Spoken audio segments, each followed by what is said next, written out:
दूसरी कड़ी में मैं आप प्रशिक्षण एवं मोटिवेशनल व्याख्यान के लिए श्री संदीप विश्वकर्मा जी को यहाँ पर मैं आमंत्रित करना चाहूँगा। श्री संदीप विश्वकर्मा जी।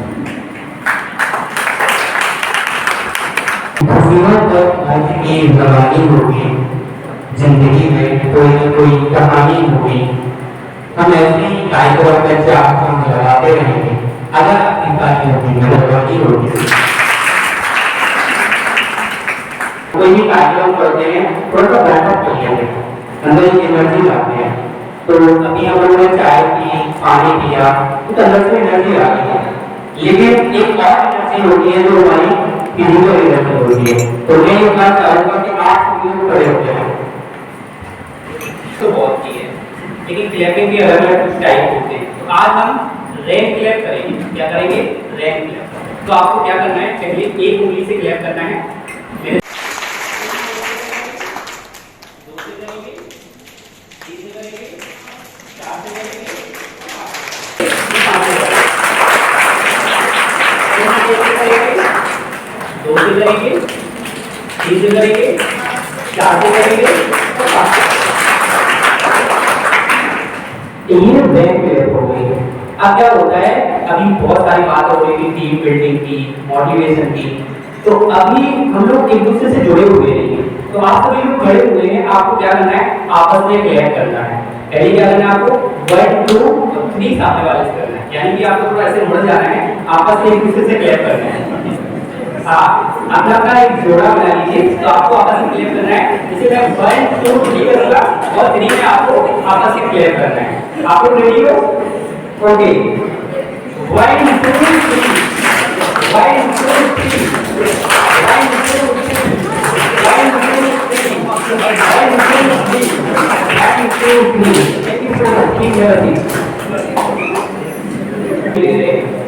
अगर कोई भी चीज हमें सीखना है तो सबसे पहले स्टूडेंट बनना पड़ता है। अपने अंदर एक जो जजमेंट होता है ना कि हम तो टीचर हैं। मैं आप सभी को बात बताता हूँ, इस दुनिया में कोई भी इंसान है वो पूरी जिंदगी सिर्फ स्टूडेंट बनके सीखता है। कितना भी आप सोच लेंगे हम टीचर हैं, हमारे पास बहुत सारा ज्ञान है, हमें कभी कुएं का मेढक नहीं बनना चाहिए। हम अगर कुएं का मेढक बन जाते हैं तो हमें लगता है यही संसार है। उससे जब बाहर आते हैं तो हमें लगता है कि बहुत कुछ है। मुझसे ज्यादा ज्ञान तो गूगल पे भी मिल जाएगा, यूट्यूब पे भी मिल जाएगा। लेकिन जरूरी है कि हम आपके पास में आके जो चीजें बताते हैं, अगर आप उसको इम्प्लीमेंट करते हैं तो फिर उसका रिजल्ट मिलता है। सर जैसे बोल रहे थे कि सबसे ज्यादा पावर होती है हमारे कार्य करने में, ना कि रिजल्ट में। रिजल्ट तो कब आएगा, जब हमारे कार्य को कुछ क्षमताएं हों। तो आपको क्या करना है, अब आप जो नोट पैड लाए हैं, पेन लाए हैं, शायद उसका यूज हो सकता है। तो मेरी हम स्टार्ट करते हैं टीचर से कि टीचर की क्वालिटी क्या होती है। तो आज हम जो क्वालिटी लिखेंगे उसमें आपको फाइंड करना है क्या ये क्वालिटी आपके पास में है। अगर नहीं है तो इनको डेवलप कैसे करना है, वो आपको क्वालिटी है, वो है रिस्पॉन्सिबिलिटी। क्या है? रिस्पॉन्सिबिलिटी। टीचर दुनिया की सबसे बिगेस्ट रिस्पॉन्सिबल पर्सन होता है। क्यों होता है? क्योंकि टीचर के द्वारा ही आईएएस बनते हैं, आईपीएस बनते हैं, टीचर के द्वारा डॉक्टर, इंजीनियर सभी लोग बनते हैं। अगर एक टीचर अपना कर्तव्य पूरी ईमानदारी से नहीं करता है तो मान लीजिए वो बच्चे का भविष्य खराब नहीं करता है, इस देश का भविष्य भी खराब करता है। तो पहला पॉइंट मेरा क्या है? रिस्पॉन्सिबिलिटी। दूसरा पॉइंट क्या है? टीचर के पास में दूसरी सबसे बड़ी चीज होती है, वो होती है ट्रस्टेड और ऑनेस्ट। क्या होता है टीचर? ट्रस्टेड और ऑनेस्ट। टीचर अगर ट्रस्टेड है, ईमानदार है, तो बच्चे उनके पास जाके सारी चीजें शेयर करते हैं। मान के चलो टीचर ने अपनी क्लास में ऐसा माहौल क्रिएट करके रखा है, फियर का माहौल क्रिएट करके रखा है, तो उनकी क्लास में कैसा माहौल होगा? फियर का। बच्चे दो तरह से पढ़ते हैं, एक तो पढ़ते हैं डर की वजह से और दूसरा पढ़ते हैं शौक की वजह से। तो एक टीचर ने बच्चे से कहा क्या पढ़ते क्यों नहीं हो? बोले सर पढ़ाई दो तरीके से होती है, एक तो डर से और दूसरा शौक से। बोले सर फालतू के शौक पालते नहीं और डरते किसी के बाप से नहीं। तो कहने का क्या मतलब है कि टीचर के पास में ऑप्शन होता है कि बच्चे को कैसे इन्वॉल्व करना है। अपने जो क्लासरूम है वहां पर ऐसा माहौल क्रिएट करिए कि बच्चा आपसे जुड़े, आपसे कनेक्ट करे। कहने का मतलब है कि आप इतने ऑनेस्ट हो जाएं, इतने ट्रस्टेड हो जाएं कि बच्चा हर डाउट को आपसे पूछ सके, आपके पास आके अपनी प्रॉब्लम को शेयर कर सके। कि जब तक आपसे बच्चा मिलेगा नहीं तो आपको कैसे पता चलेगा कि उसे क्या चाहिए, उसकी क्या प्रॉब्लम है। मान लीजिए चलो कोई बच्चा अगर क्लास में लेट आता है तो क्या हम रीजन जानते हैं?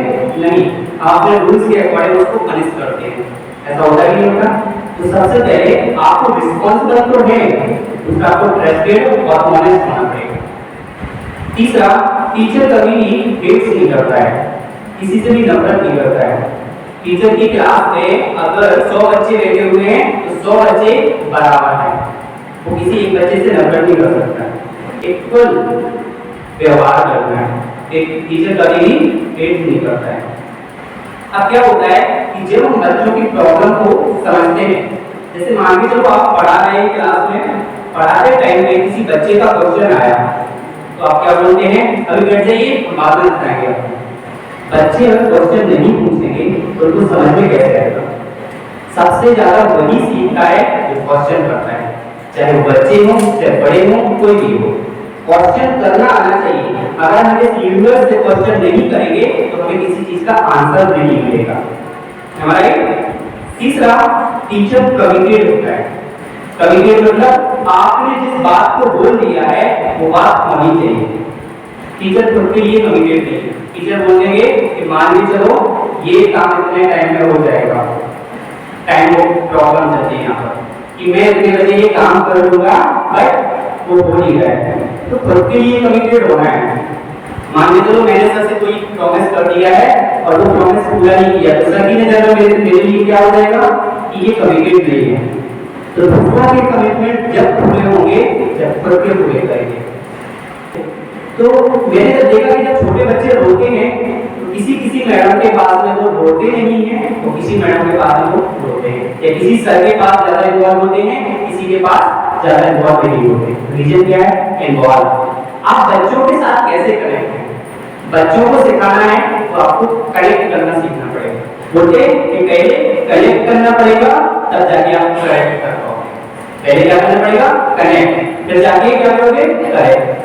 अगर आप चाहते हैं कि मेरी बात सब लोग माने तो आपको पहले क्या करना है? कनेक्शन मेंटेन करना है, फिर जाके वो करेक्ट होंगे। तो ये इन्फॉर्मेशन हर बच्चे के साथ होना चाहिए। जरूरी नहीं है छोटे बच्चे, मैंने छोटे बच्चे का एग्जांपल इसलिए लिया कि छोटा बच्चा समझता है कि हमारे साथ में कौन कितना इन्वॉल्व है, तो बड़े बच्चे तो समझते ही होंगे। एक और तरीका होता है जिसमें बोला कि आप में फियर का माहौल होता है, कंफर्टेबल नहीं होते बच्चे। बच्चों को ये लगता है कि ये लेक्चर कब खत्म हो जाए और मैं बाहर चलूं, ऐसा होता है। तो आपको क्या करना है? माहौल ऐसा बना के रखना है कि बच्चे एंजॉय करें। बच्चे एंजॉय क्यों करें? आजकल के बच्चे स्मार्ट हो गए हैं, उन्हें ये लगता है कि अटेंशन उनका जो है वो बहुत कम हो गया है। पहले हम YouTube पे 30 मिनट और 1 घंटे का वीडियो देख रहे थे, लेकिन आज क्या हो गया है? हमारा अटेंशन इतना कम हो गया है कि 15 मिनट 15 सेकंड और 30 सेकंड की रील्स शॉर्ट देखते हैं, राइट?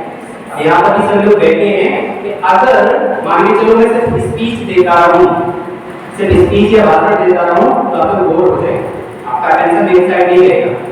थोड़ी देर में मैं एक्टिविटी भी कराऊंगा, बट मेरा मतलब क्या है? आपका फोकस वहां होगा जहां आपका इंटरेस्ट होगा। तो बच्चों को थोड़ा इंटरेस्टिंग कराना पड़ेगा। अब बात आती है फोकस पर। अगर आपका फोकस एक निश पर नहीं है, सर ने अभी बताया था क्योंकि 3 विजन थे। पहली बात तो आप जहां पर काम करते हैं, जिस इंस्टीट्यूट में काम करते हैं, जो वहां के विजन है उस पर आपको काम करना पड़ेगा।